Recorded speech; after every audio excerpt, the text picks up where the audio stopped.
Assalamualaikum warahmatullahi wabarakatuh. Waalaikumsalam.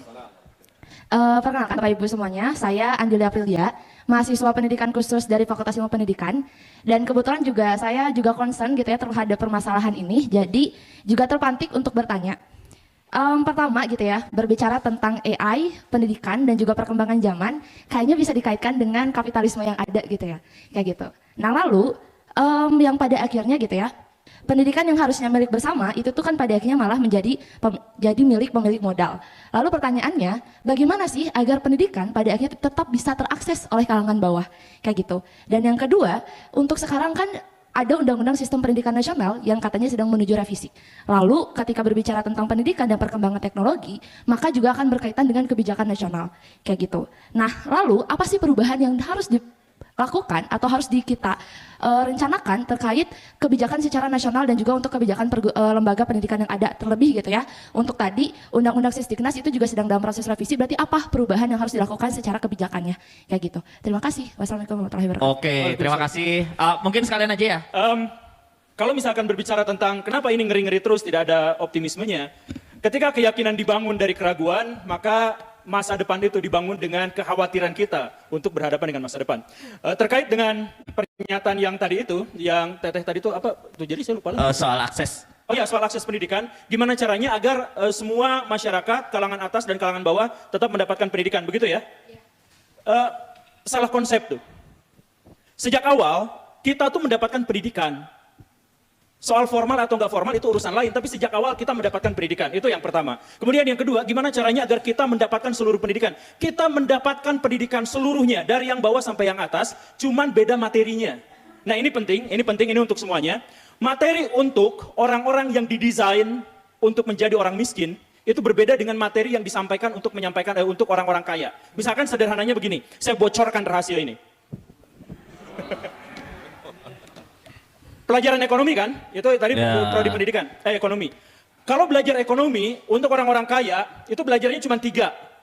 Yang pertama itu adalah bagaimana cara berpenghasilan, yang kedua adalah bagaimana cara mengelola ekonomi, keuangan, dan yang ketiga adalah bagaimana caranya menguasai aset atau menguasai mesin uang.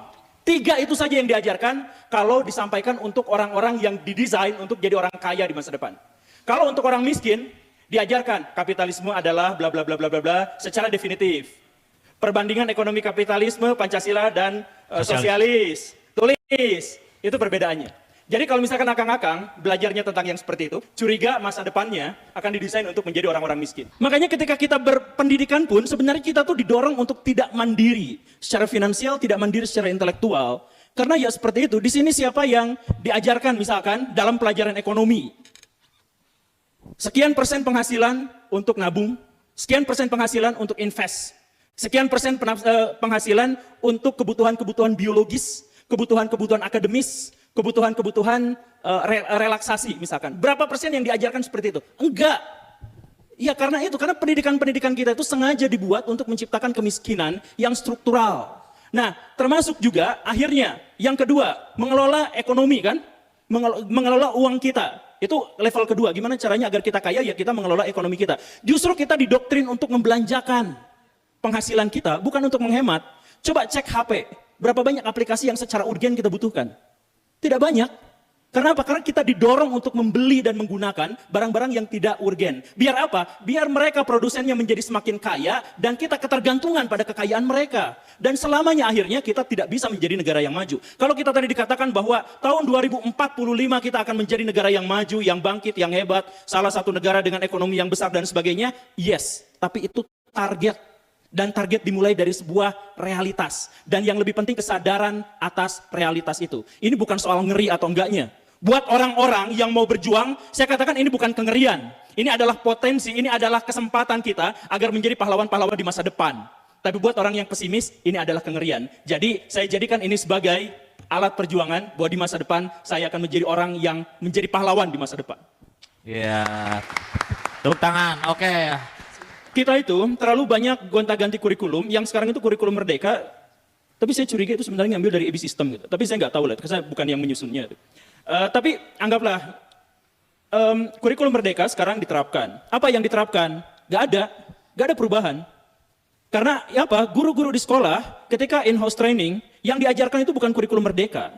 Yang diajarkan tuh gimana cara bikin administrasinya, perubahan dalam format menyusun laporannya, ya yang kayak gitunya. Jadi mau kurikulum ganti berapapun, saya guru dari tahun 2008. Setiap kurikulum ganti, saya nggak pernah disosialisasikan tentang apa makna pergantian kurikulum itu. Saya hanya disuruh untuk training tentang bagaimana cara bikin RPP, model baru. Itu masalahnya. Saya pernah ngobrol sama Prof. Hamid. Ya ngobrol, beliau kan salah satu yang menyusun ini. Terus saya katakan, Pak, kurikulumnya gini. Loh saya nggak bikinnya kayak gitu kok. Saya kok di dunia nyatanya begitu. Ya memang. Jadi yang jadi masalah itu bukan, tapi yang jadi masalah itu ada distorsi besar dari ide-ide dari atas, dari para penyusun yang terhormat, dari Pak Menteri dengan kemauan yang segala rupa. Tapi ketika masuk ke bawah itu udah beda sama sekali. Udah bener-bener. Saya ngobrol asli dengan orang-orang IKUP di sini, dengan Pak Profesor dan sebagainya, begini tentang kurikulum merdeka. Besoknya saya ikutan in-house training, dilatih sama dari Dinas Pendidikan yang begini dan begitu. Beda sekali. Jadi intinya sebenarnya kita nggak butuh perubahan-perubahan itu karena ternyata pada faktanya perubahan yang terjadi itu bukan pada kurikulumnya, tapi perubahan itu terjadi pada orang atas ngomongnya kayak gimana, pas sampai guru udah beda cerita gitu. Jadi kita esensial aja lah berpikir tuh, kan guru itu ada kompetensi profesional, ada kompetensi pedagogik, ada sosial, ada pribadi atau individu. Nah, kompetensi pedagogik itu nggak pernah dibahas sama sekali. Gak pernah.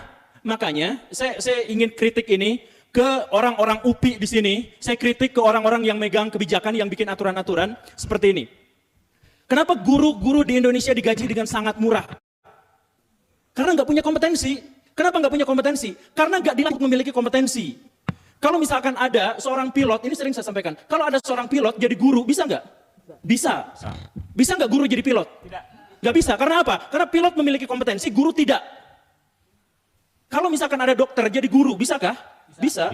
Guru disuruh jadi dokter, gak akan ada yang mau. Kenapa? Karena guru tidak memiliki kompetensi. Kenapa guru tidak memiliki kompetensi? Karena Universitas Pendidikan Indonesia tidak pernah menekankan kompetensinya apa. Gak pernah ngajarin dia, saya mohon maaf ya, ini mah langsung aja kritik. Mumpung pada orangnya langsung gitu. Mumpung dimasukin TV juga, Pak. Mumpung masukin di TV saya berdiri. Sok. Berapa banyak pelajaran, berapa banyak SKS, guru-guru atau calon guru di UPI diajarin psikologi pendidikan anak. Sedikit sekali. Sampai akhirnya apa? 4 dari 40 siswa di Indonesia SD itu sebenarnya disleksia. Tetapi guru-guru tidak diajarkan itu sehingga mereka gagal memahami anak-anak seperti itu. Sehingga anak-anak yang berpotensi menjadi orang besar di masa depan malah jadi preman. Gara-gara salah diagnosis. Kenapa? Guru-gurunya nggak pernah diajarin apa itu disleksia. Siapa di sini? Dosen yang pernah ngajarin ke anak-anak didiknya tentang pendidikan itu soal disleksia. Itu baru satu masalah. Sedangkan masalah psikologis anak itu kan banyak. Siapa yang pernah? Kan tidak. Jadi kebanyakan di sekolah itu, di universitas diajarin bagaimana cara bikin RPP silabus yang ketika lulus kuliah sudah tidak diperlukan lagi karena kurikulum sudah ganti. Ya. Jadi cek bimbel-bimbel terbaik di Indonesia yang sekarang sudah redup, sudah terdisrupsi. Saya kasih penjelasan berdasarkan pengalaman saya sendiri. Kalau guru-guru yang berasal dari UPI itu kalah bersaing dibandingkan universitas-universitas yang non keguruan. Kenapa?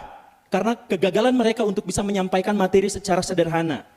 Itu masalahnya di situ. Jadi apakah itu ngeri? Ngeri. Kita berbicara soal pendidikan saat ini, kita belum berbicara soal AI masa depan yang sangat mengerikan itu, kita belum berbicara di situ. Bahkan di dunia nyata saat ini, aktual hari ini, kita kalah. Lalu bagaimana ceritanya kemudian kita didorong untuk gak usah dulu berpikir soal ngeri? Ya, kita gak usah mikirin soal ngeri, kita harus berjuang, tapi untuk menghilangkan kengerian itu adalah dengan perjuangan untuk mencapai perubahan. Berani untuk berubah, berani untuk mengkritik orang tepat di depannya. Hey.